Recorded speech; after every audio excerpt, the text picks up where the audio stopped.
Olá, bom dia a todas e todos. Este é o call de abertura.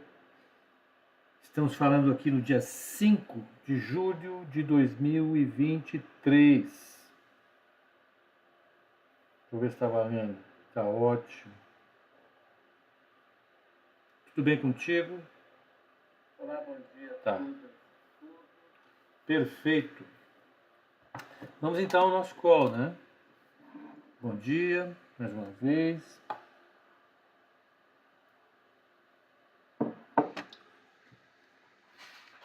Hoje o mercado volta nos Estados Unidos e vai ser, vamos dizer assim, destaque do dia, volta dos Estados Unidos. Ontem a reforma deu uma parada no Congresso, na Câmara dos Deputados.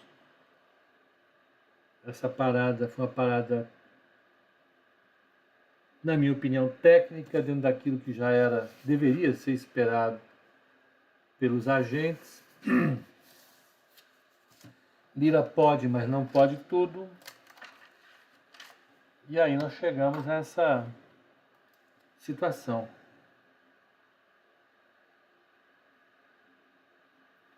Vamos então, né? Vamos lá. Deixa eu só pegar aqui os negócios. Ok, um segundinho só. Pegando aqui o. Acabei não postando o bom dia, né? Ontem eu fui no Botecast e foi uma aventura muito legal, a turma lá, claro, muito legal. E para quem não conhece, é o podcast do Igor, o Mago Cast e Mago Lab. E o detalhe é que fica fora de São Paulo, fica em Itapevi, que fica a uns 40 quilômetros daqui. E eu saí da Ativa ontem e fui para lá. Resumo da ópera: 1 hora e quase 2 horas para chegar lá ontem. Trânsito daqueles animais em São Paulo. Mas valeu a pena. Depois vocês olhem lá na rede, no YouTube, o Botecast. Estão batendo papo de botequim sobre o mercado financeiro por 1 hora e meia, 1 hora e 40. Foi legal. Eu particularmente gostei. Os caras lá são bacanas, são muito gente boas e isso vale a pena. Já estou terminando aqui. A outra coisa importante é para quem não sabe, eu já postei na rede, na descrição do vídeo tem o link do relatório da carteira recomendada desse mês. Está lá, tem o relatório, está a fundamentação toda do porquê isso, porquê aquilo. Pode acessar o link e utilizar. Pepa, hoje o viés é negativo. Sim, Valdecir, acabei de colocar lá, o viés é negativo. Por quê, hein? Porque nós vamos ver. Nesse momento nós vamos ver. Voltou hoje o mercado americano. O mercado americano está com uma ligeira queda no seu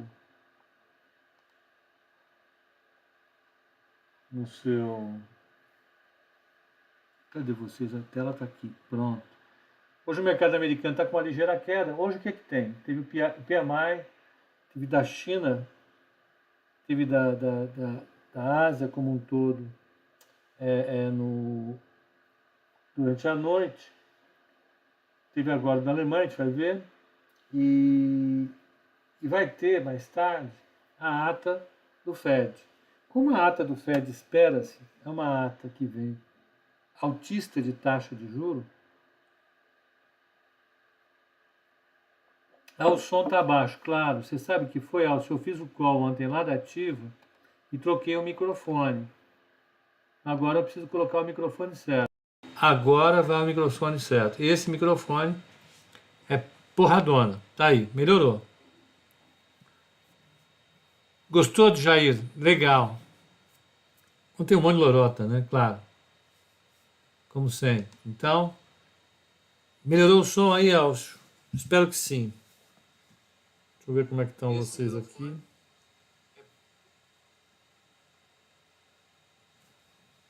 Então vamos lá. Como é que está o mercado lá fora?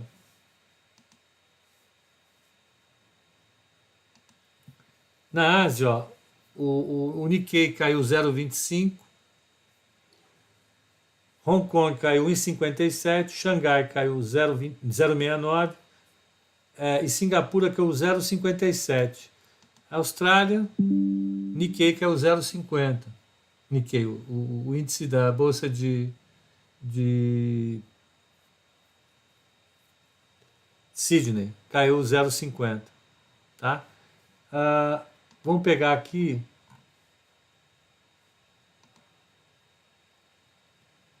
o calendário do dia. Ó, saiu o PMI serviços da China. Ele saiu de 0,50, saiu de 57. Ele vinha rodando a 57, caiu agora para 53,9. A expectativa era um PMI de 56,2. Então a parte de serviços da China, que é o que vinha segurando, vinha andando bem, já começou a falhar. Cuidado. A gente está acompanhando a China. Veja lá você, não vai ficar distraído, achando que esse mundo é um mar de flores sem fim. Não. A China está numa situação delicada nesse momento, basicamente por conta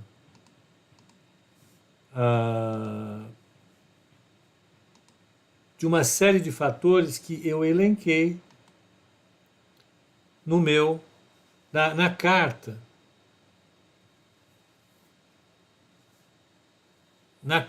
que eu fiz esse mês para a carteira recomendada. E está lá na descrição do vídeo, na minha link tem, na minha bio tem o link para você acessar. Deixa eu só pegar aqui cartas mensais, relatório carteira exame, é essa bichinha aqui. Tá lá. Tá lá, tem uma parte sobre China, eu falo bastante sobre China. Aí eu falo lá. A situação da economia chinesa continua impondo muitos desafios. A perspectiva de curto prazo ainda é de cautela, pesando sobre a capacidade do país em gerar impulsos positivos para o crescimento global, particularmente para o Brasil. A China está no mato sem cachorro agora, para usar uma frase que a turma mais antiga usava. Um mato sem cachorro. Seja lá o que isso significar, né? Então, a China teve um indicador, mais um indicador de desaceleração, e isso fez o mercado pesar, com certeza. Veio o PMI da Alemanha, o PMI de serviços de junho veio exatamente dentro do esperado, mas é um PMI de desaceleração. Ainda está no campo positivo, ainda está dizendo para a gente que o setor de serviços da China está desacelerando, mas é um PMI que vai mostrando exaustão, cansaço. Ó, ele bateu 57,2, 54,1 é o último dado, abaixo do esperado um pouquinho, e o PMI composto agora fica em 50,6, está ali no equilíbrio. Na zona do euro, O PMI composto mostrou uma queda, ele vinha de 52,8, a expectativa era 50,3 ainda de alta, mas não aguentou, caiu. Oi, Júlia, como vai? Bom dia. Bom dia. Vamos lá. Mais importante, o PPI serviços ainda é um PPI de expansão na zona do euro, turismo, comércio, entretenimento.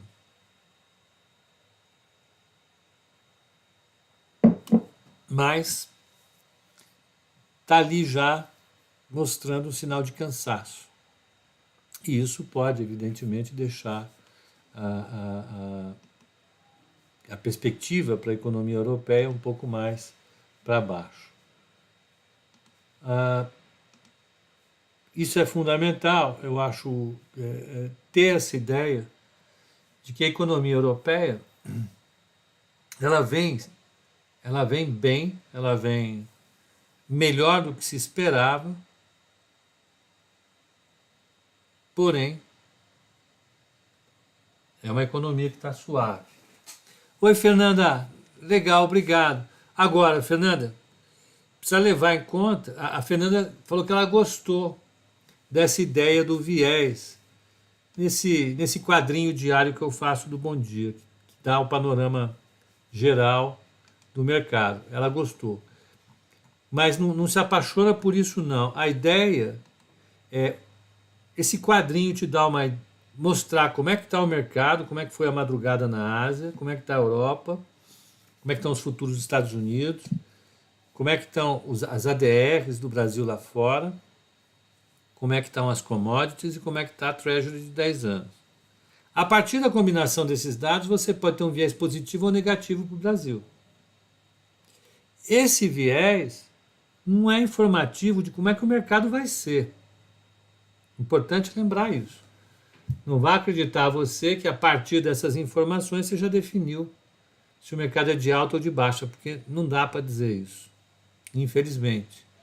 O mercado ele leva em consideração ainda outros elementos.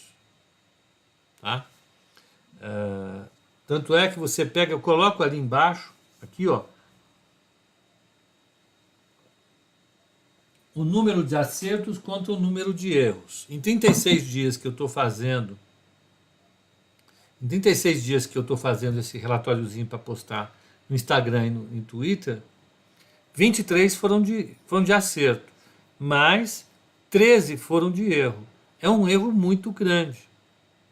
Ainda que a amostra seja muito pequena, insignificante, ela mostra uma margem de erro muito grande. Não vai se confiar nisso, mas pelo menos você sabe, toma o café da manhã. Bom dia, café da manhã para todos. Você já sabe. Ó, pelas informações disponíveis nesse momento, o viés é negativo. Tá bom. Vamos lá. O JJ, como sempre, nos informando coisas importantes. A Antofagasta, mineradora chilena, com capital com negociação na Bolsa dos Estados Unidos, está com 60 de queda, a Anglo American está com 2,70, a BHP com 0,93, a Rio Tinto com 0,89, a Glencore 0,67. Mas não deixa de ter, concordo. A ideia é essa, é só você ter cautela. É você abrir a janela de manhã e olhar. O sol tá livre, o céu tá azul. Você abre, o sol não está aí, o tempo está nublado. Você abre, está chovendo, está uma tempestade. É só para isso. Só para quem quer dar uma olhada rápida e tocar o pau nos seus negócios. Então vamos adiante? Vamos, né? Nós já vimos então que a Europa está com uma queda contínua, está lá. DAX de Frankfurt não vimos ainda, vamos ver agora. Londres está com uma queda de 0,54, Frankfurt 0,49, Paris 0,61, Milão 0,20 de queda e o IBEX de Madrid 0,50. PMI ruim, vamos lá, dá uma espremida no mercado. Mercado caindo. Daqui a pouco,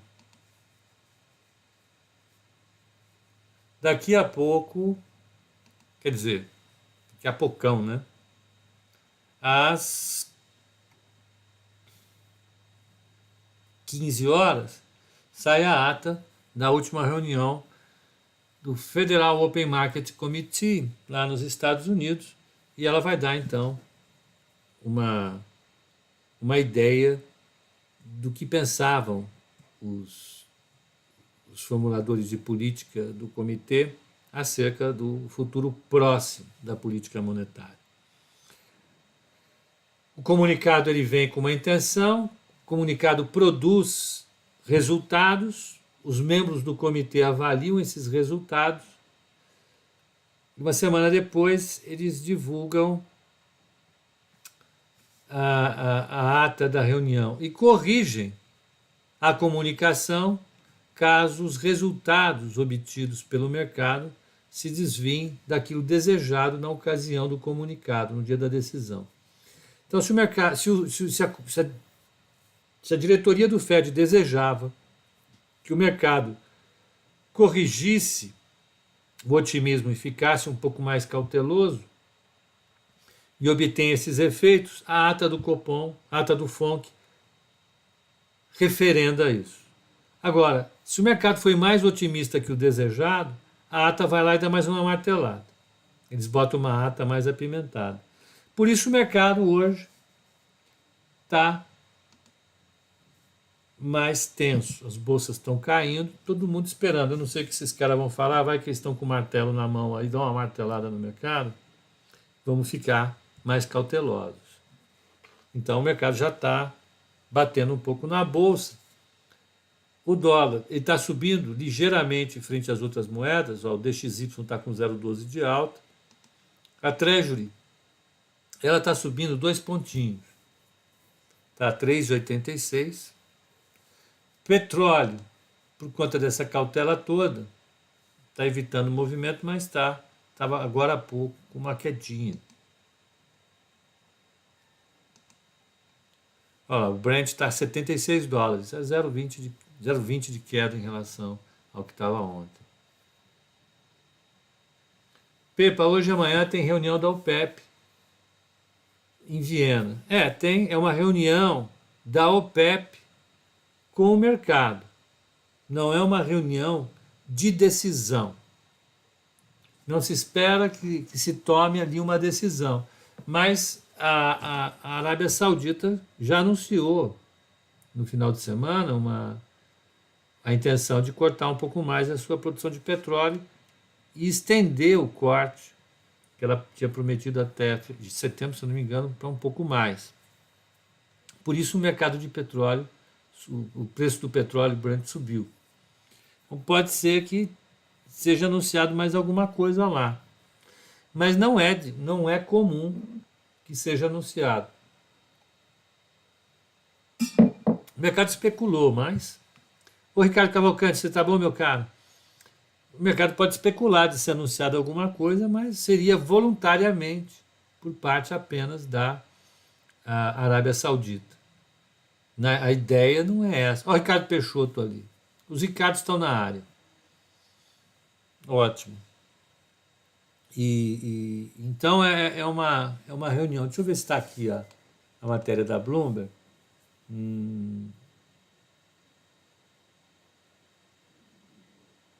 Vamos ver se tem aqui. OPEC.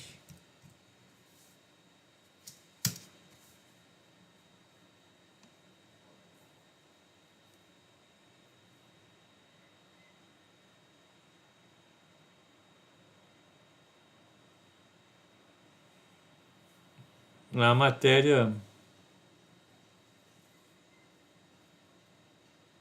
Tem um monte de matéria. A Bloomberg é fogo, meu. Publica muita coisa. Mas já foi. Então, a ideia é, vamos ficar de olho aqui. Vamos ficar de olho, mas a priori não se espera nada nessa reunião da OPEC com o mercado. Tudo bem, está valendo. Tá?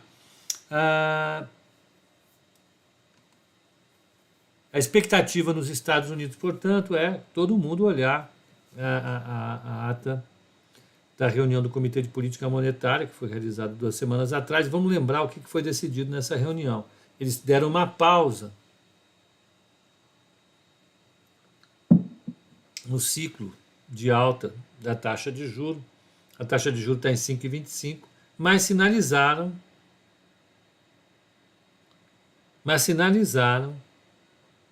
mais 2 altas até o final do ano. Então, a gente deve olhar a reunião, olhar a taxa de juro americana chegando em 5,75 ali no final do ano. Então, vamos lá. Giovanni, advogado. Pepa, bom dia. Novos diretores do BC podem acelerar a queda do juro? Eu não acredito. Eles podem colocar divergência nos votos, mas acelerar a queda, não creio, porque eles têm minoria. São 2 diretores no total de 7 que votam, então não vai mudar o cenário, entende? Francisco pergunta, esses PACs do governo não poderiam beneficiar mineradoras e siderúrgicas brasileiras? Não acredito, pelo menos por enquanto. A demanda da siderurgia local, ela depende, claro, de obras públicas, é evidente que depende, mas o volume de compras implícitas nessas medidas ainda não é tão grande como deveria ser para mudar o quadro da demanda por minério de ferro e aço no Brasil. Por quê? Porque todo mundo sabe que a capacidade de execução de obra, apesar de ser maior agora nesse período, vai ser limitada. Falta grana, bufunfa. Então, esses PACs não vão ser aqueles PACs do governo Lula e Dilma. Vamos lembrar, no governo Lula e Dilma, você construiu coisa pacas. Então você teve Minha Casa Minha Vida, você teve uma redução brutal da taxa de juros, um aumento da oferta de crédito imobiliário. O setor imobiliário viveu um boom violento. Você teve obras públicas, tornando o país um canteiro de obra de norte a sul, de leste a oeste. E não deve se repetir agora. Não na intensidade que foi no passado. Porque não tem grana. No passado você construiu estádio de futebol, Vila Olímpica, metrô, ponte, avenida. Fez uma porrada de coisa. Pegou a Petrobras, você começou a construir refinaria, estaleiro. Foi uma coisa para tudo quanto é lugar. O percentual de participação do PAC nos investimentos foi muito elevado. Isso empurrou a economia para frente. E é o que o Lula olha. O Lula fala, bom, se nós fizermos isso, a economia andou, é porque deu certo. O que ele não gosta de olhar é que a hora que esse troço parou, a economia brasileira desmilinguiu totalmente. Aí você tem campo de futebol faraônico sem jogo, e você tem um monte de metrô que não terminou. E o peso disso sobre a economia é enorme, sobretudo se você levar em conta o endividamento. O endividamento produz, num segundo momento, um impulso negativo sobre a atividade econômica. Então, notem, num primeiro momento você tem uma forte aceleração da atividade econômica, você tem obra para tudo quanto é lugar, você tem gente contratada diretamente na obra, peãozada trabalhando no canteiro, você tem gente contratada na indústria que fornece material para essa construção, então a indústria de concreto, cimento, né? Areia, vergalhão de aço, tatuzão, tudo isso aí. E aí você depois estabelece um freio. Puf. Então, esse é o resultado prático. E depois, o que eu quero dizer com isso é que, ainda que seja feito um PAC, a memória recente do PAC não é positiva, do ponto de vista das decisões que os agentes vão ter que tomar.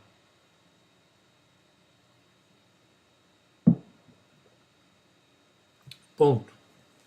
Vamos ver as manchetes do jornal no que diz respeito à reforma. A reforma teve um break lá.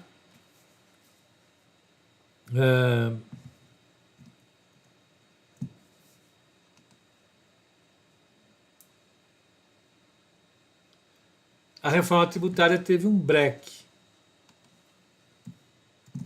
Por quê? Porque tem divergência. Por quê? Porque sim, porque é um assunto extremamente complexo. E ainda bem que tenha divergência. Ainda que exista gente que diga, estamos discutindo esse assunto há 30 anos, estamos discutindo mal esse assunto há 30 anos. Vou repetir. Esse assunto é discutido há 30 anos e é discutido muito mal. Quem discute esse assunto há 30 anos são vários lobbies. É a Fiesp, é a bancada ruralista e alguns tecnocratas, como o próprio Bernard Api, que fez dessa reforma a causa da vida dele. O Marco Sintra, que é outro professor, um professor da GV, queria o imposto único, o Api quer unificar os impostos agregados, serviço, IPI e ICMS. A vida dele é isso.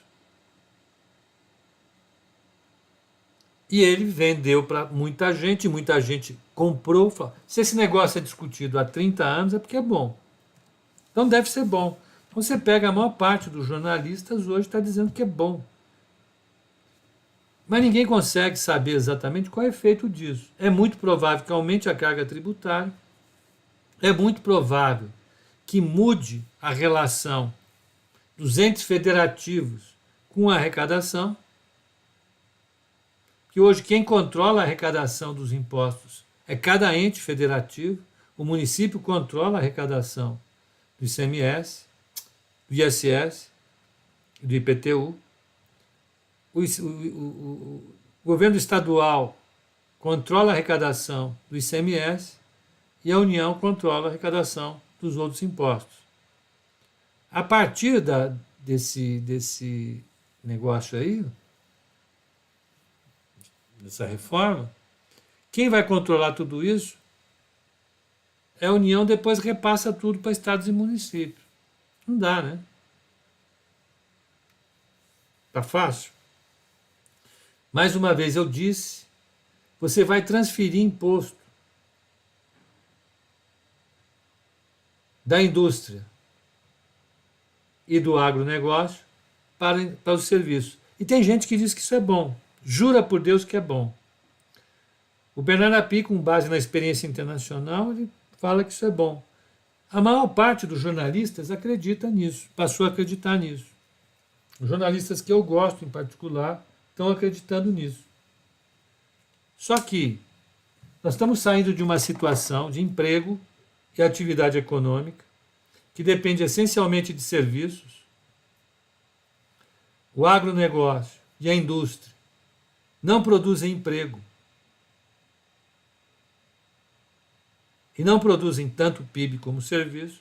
Esses vão ver os seus impostos reduzidos e quem vai pagar imposto é quem está na área de serviço. Bacana. Diz que é bom. Vamos ver. Quando essa reforma estiver completamente em andamento, que vai ser daqui a várias décadas, eu já não vou mais estar fazendo código de abertura e fechamento. Então, quero que se dane. Mas eu já cansei de ver na vida essas propostas de reforma sendo feitas e no final da conta as pessoas perceberem que os resultados foram completamente diferentes daquilo que era esperado e se chocarem com isso.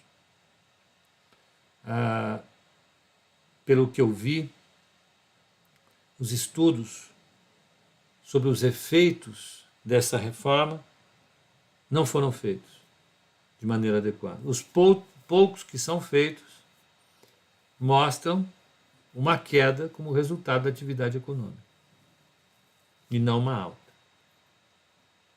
Justamente porque vai atingir o setor que mais emprega no Brasil, que é o setor de serviços.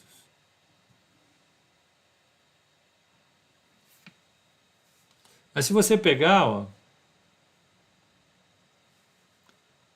os jornalistas aqui e economistas estão defendendo esse troço com unhas e dentes, como se fosse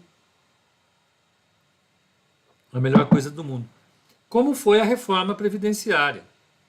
Todo mundo vendendo a tese de que foi um negócio maravilhoso. Não foi bom para o país aquilo lá, não.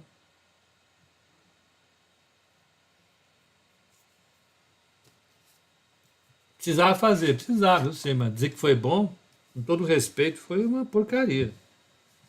Você aumentou o peso do ajuste sobre quem já tinha muito peso para carregar,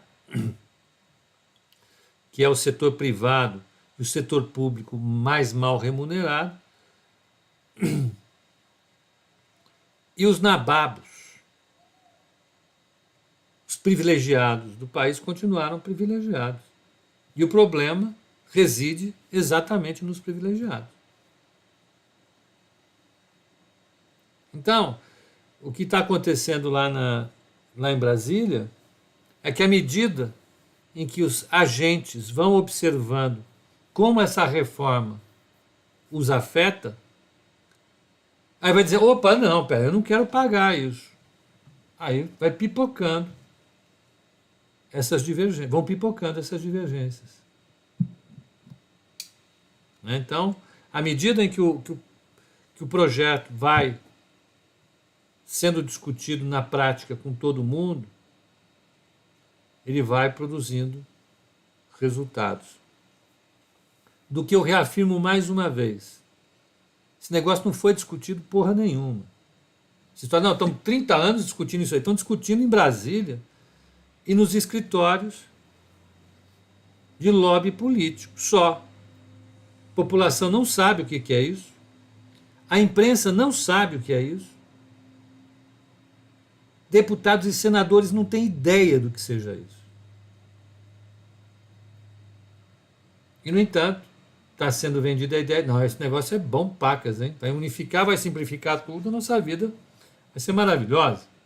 Afinal, que bom. Vai nessa.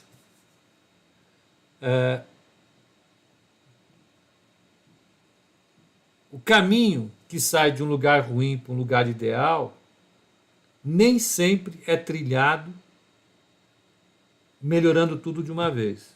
Não. Há muito o que piorar antes de melhorar nesse caso.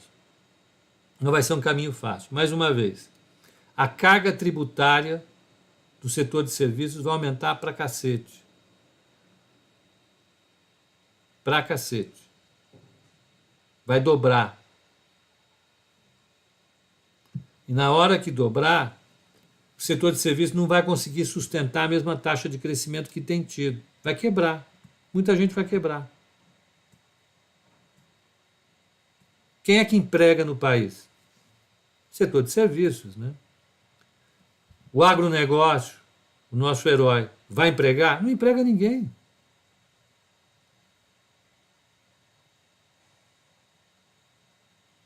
Não emprega ninguém. É indústria. Que indústria? Que indústria? Então, as pessoas estão falando coisas sem saber o que estão falando. Estão usando essa reforma para dizer que vão resolver os problemas do país. Esquece isso. Conversa fiada. Mais uma. Cadê aqui, ó?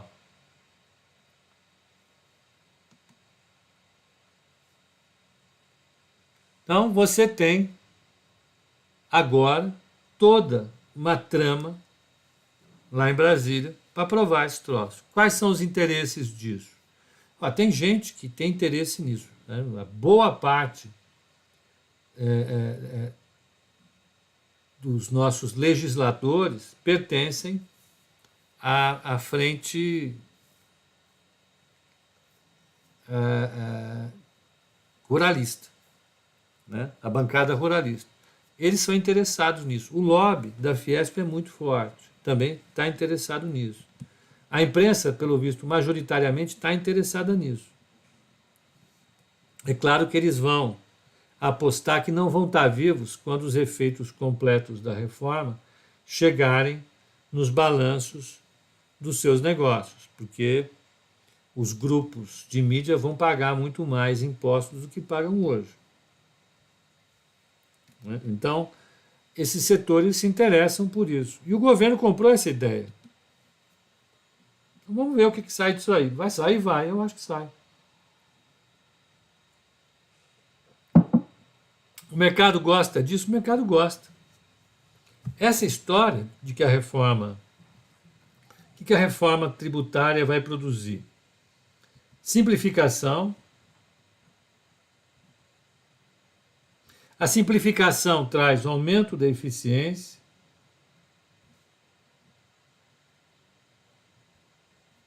E o aumento da eficiência vai produzir um aumento da produtividade. O aumento da produtividade e tudo mais traz uma alocação eficiente dos recursos no país. Então isso aumenta a taxa de crescimento. É bom para o país, crescendo o país melhora ainda mais a sua perspectiva do ponto de vista dos investimentos. O mercado acha boa essa história. Bacana. Não é? Vamos lá. Então, boas, como diria Meirelles, boa sorte. Ele, inclusive, eu vi agora há pouco, ele está apoiando a reforma. Acho que o único cara que não apoia essa reforma sou eu. Paciência, né? Boa sorte para mim. E aí você tem uma geração de discussão feita entre tecnocratas. Os economistas discutem muito isso. Deixa eu falar para vocês, os economistas, na hora que fazem os seus modelos, eles utilizam um imposto que chama lump sum. Esse imposto é um imposto igual para todo mundo. Aquele imposto do Sintra. Ele é o melhor imposto? Eu não sei se ele é o melhor imposto. Mas na hora de você fazer cálculo, ele simplifica pra cacete. Mas como assim? Te juro por Deus. Você pega qualquer manual de microeconomia, o imposto cobrado no manual de microeconomia é um lump sum. Na hora que você coloca esse modelo para rodar em macroeconomia, é lump sum. Não, mas não tem outro. Imposto de valor agregado não existe. Mas, vamos para o que interessa para a gente aqui. O mercado comprou a ideia da reforma tributária. Se a reforma tributária passar,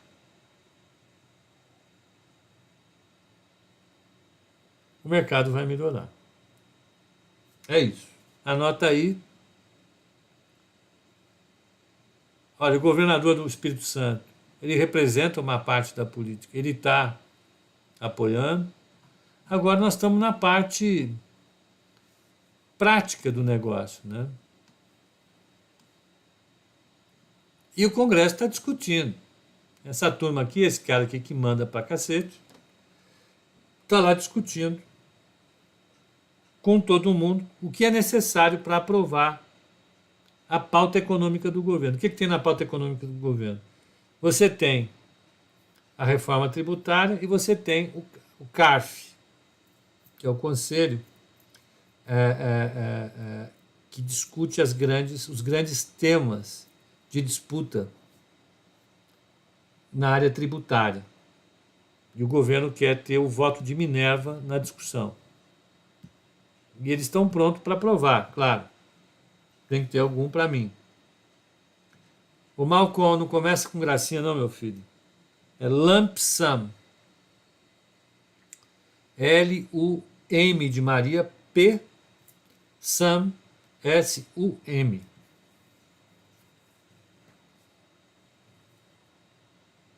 Pepa, seria interessante um call sobre a reforma tributária. Ricardo, deixa eu te falar uma coisa, meu filho. Ricardo Cavalcante, meu filho. Eu discuto o tema de reforma tributária desde 1988, sem sacanagem. Te juro por Deus, eu joguei fora alguns anos atrás, mas eu tinha guardado o documento. Quando eu estava fazendo economia na faculdade, a gente tinha uma matéria que se chamava Estudo dos Problemas Brasileiros. E uma das palestras de estudos brasileiros foi com Carlos Alberto Longo para discutir reforma tributária. Naquela época, já havia uma conversa de que o Brasil era um país atrasado, medieval, por causa dos impostos. Eu lembro, esse foi um tema, o outro tema foi a expansão da fronteira agrícola no Brasil. É um tema que dá um pouco de azia para mim. Pô, mas o agronegócio é legal, tá bom, ok, boa, vamos nessa. E então, a reforma tributária é um tema que está aí desde sempre. A ideia da reforma tributária é o seguinte: eu não quero pagar imposto. É o que todo mundo coloca. Eu quero que o país cresça, o país vai crescer quando eu pagar menos imposto. Essa é a ideia da reforma tributária. Porque se eu pagar menos imposto, eu vou fazer mais investimento, eu vou empregar mais gente, todo mundo vai ser feliz. Vai, inclusive, diminuir a evasão fiscal. É sempre essa mesma conversa. Não é muito tempo. Em 35 anos essa história. E eles vão resolver isso agora. Qual é o interesse do Lira resolver isso? O Lira encerra o mandato dele ali no ano que vem e ele quer deixar a marca dele registrada na história. Além disso, ele está com os problemas aí, andaram descobrindo algumas coisas na vida dele e ele quer tirar o foco disso, né? Então ele tem todo o interesse de chamar atenção para outro lado das coisas. O governo quer apresentar um serviço na área de economia que dê ao mercado algum tipo de felicidade, para o mercado esquecer também que o governo quer gastar para cacete. E é isso, esses players estão aí. Governadores e prefeitos sabem que no seu mandato isso não vai ter peso nenhum, porque esse é um negócio que tem um período de transição longuíssimo, e para quem estiver vivo, isso não vai ser percebido. E fica todo mundo meio que feliz, né? Essa ideia estranha de que uma reforma tributária não tem efeito. O único efeito dela é positivo. Legal, né? Uma das primeiras coisas que a gente aprende de prático na graduação em economia é que não existe almoço grátis. Não. Para você ter um benefício, você tem que ter um custo. Nisso, o Friedman estava absolutamente certo. Então, para você gerar um benefício, alguém tem que pagar. Não existe nessa reforma esse mundo de tributação, uma mudança profunda sem que haja ganhadores e perdedores. Não existe o conto de fadas segundo o qual... Não, existe o conto de fadas, mas ele não corresponde à realidade. O conto de fadas segundo o qual uma reforma tributária é feita só com ganhadores. Lamento. 40 anos de estrada me dizem que isso não existe. Como diria Meirelles, boa sorte. Que vai ter gente pagando esse pato, vai. Agora, eu quero dizer para os jornalistas, o setor no qual eles trabalham é o que vai pagar a conta. Só para avisar, que é o setor de serviços. Mais uma vez, citando Meirelles, boa sorte. Vamos então para a parte de mercado. Mais uma vez eu falei meia hora de reforma tributária, coisa que não interessa para vocês.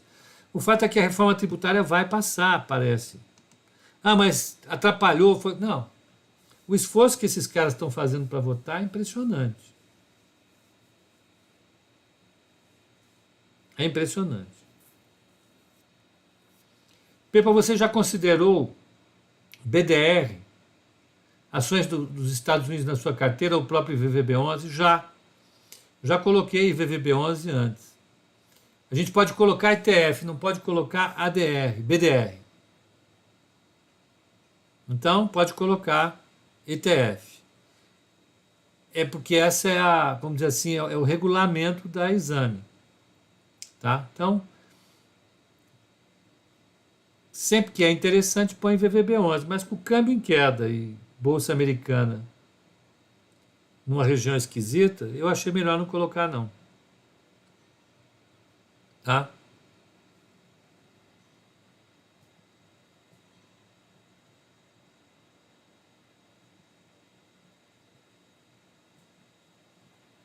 Gente, é isso. Vamos lá. O mercado começa daqui a pouco. Um bom pregão para todos e todas. E até o call de fechamento hoje às 18 horas.